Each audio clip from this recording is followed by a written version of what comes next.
you will not slip into poverty, slip into, oh man, I got laid off and now my home is in foreclosure, is to do things such as real estate investing, stocks, bonds, mutual funds, 401k. You know, I have a lot of, in the black community, a lot of people believe in tithing, right? They tithe, they put 10% of their income away.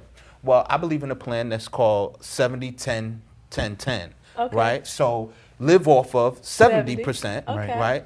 Tithe 10%, invest another 10%, and then utilize 10% for your leisure. Okay. I like that. So I think that's, if there were ever a plan, and it's tough.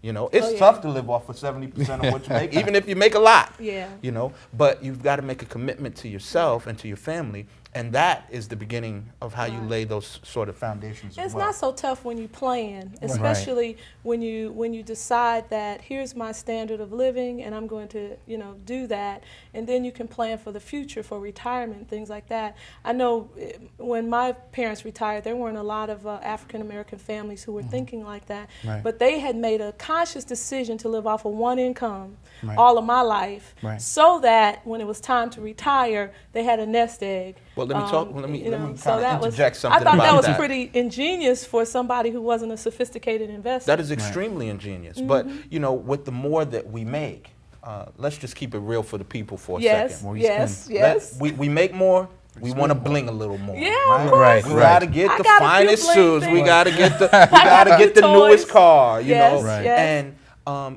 quite honestly, you know, I think of sometimes my neighbor. My neighbor has like 7 cars sitting in front of a 3-car garage house, and I'm like, just sell a car. You know, sell a car. Get rid of a car. You can only drive one at a time. Right. You can only drive one. So you don't need to put all of your eggs into looking the best, shining the best, because quite honestly, nobody cares. Nobody. You thought they were looking at you that night at the club, and they don't really care. They looked at it and they said, man, that's a nice car, and didn't give you a second thought afterwards. But you done spent your whole paycheck on it. You stressed paying that bill. You struggling, trying to get by. Stressed out. I understand that. I understand that concept. That's another good segue, because we talked about you will be judged by your credit. Oh, man. So now when you start talking about trying to live maybe close to the edge,